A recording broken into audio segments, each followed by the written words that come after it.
has the white pieces and the time control is 25 minutes plus 10 seconds increment. Nihal opts for 1d4 and Vishy now brings out his knight to f6. This is such a wonderful clash of generations here between the legend of Indian chess, Vishy Anand, and the absolute huge talent, Nihal Sarin. d5 and now g3. Nihal plays the Catalan opening against Vishy and Vishy simply takes the pawn. One of the things that you will notice in this game is how Nihal moves his pieces very carefully. c5, castles, and now Vishy has to decide which line he's going for. He plays his knight to c6 and Nihal takes the pawn on c5. This is an endgame line, but it is very much in keeps with Nihal's style. He likes to press slightly better positions. Bishop takes c5 and now he brings his knight here, trying to take the pawn on c4 when white would be better, and that's the reason why Vishy pushes the pawn, gives it up, but in return spoils the white structure slightly. Nihal takes it back and now Anand castles it out. This is all well-known theory and you can see the time of both players has risen to 26 minutes on the clock. Bishop goes back to e7 here and now Nihal pushes his pawn. He wants to put his bishop on b2. Black's main problem is this bishop on c8, which Vishy has now developed on d7. Nihal goes bishop b2 and the threat is to take here and maybe then chop off this bishop. Anand plays his rook to d8, defending the bishop, and now the knight jumps in, putting pressure on c6 and unleashing this bishop. Vishy defends it, and now Nihal plays his knight to b5. You can see that he's well prepared. Pawn to b6. Notice you can win a pawn here, but after rook c6, knight a7, the c4 pawn is also under pressure, and that's the reason why Nihal goes knight to d6, bishop takes by Anand, and now rook takes d6 ensures that white has the bishop pair here. But is it going to be enough against such an experienced player like Vishy Anand? Bishop e8 played, and look at Nihal, he's still in his preparation. He plays rook d3.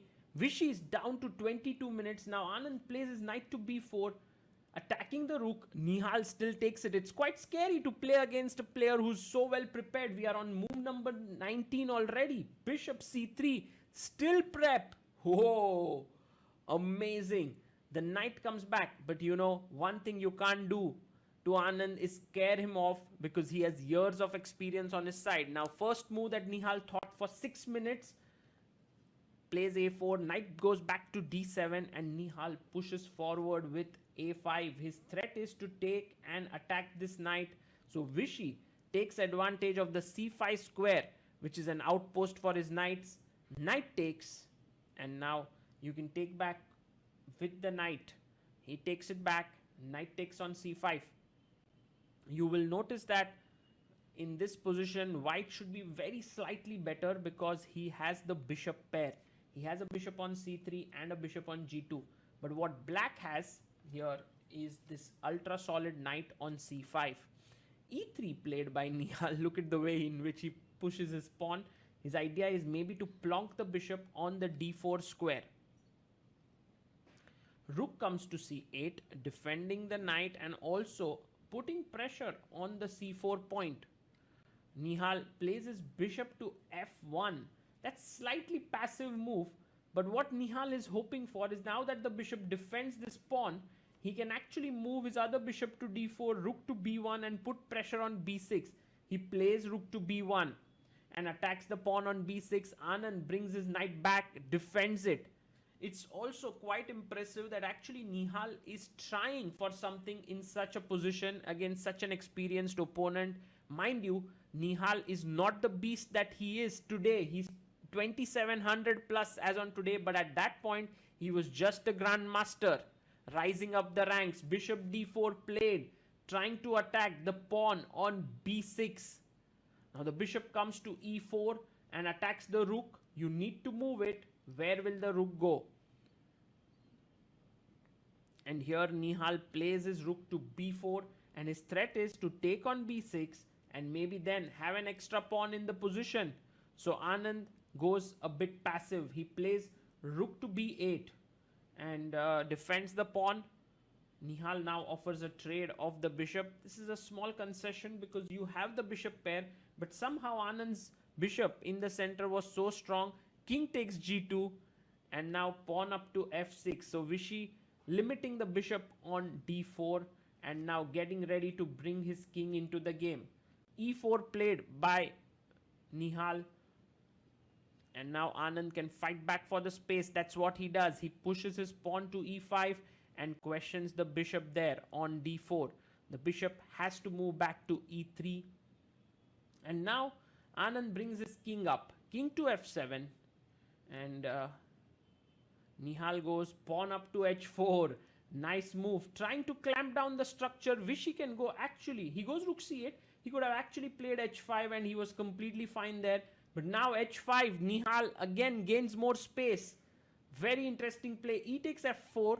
And I think Vishy has a very clear equalizing plan in mind. After Nihal takes, the best move now is to play g5, trade more pawns, and he should be completely fine. But Vishy makes an error. He plays f5. And this actually gives Nihal a small opportunity. He takes on f5.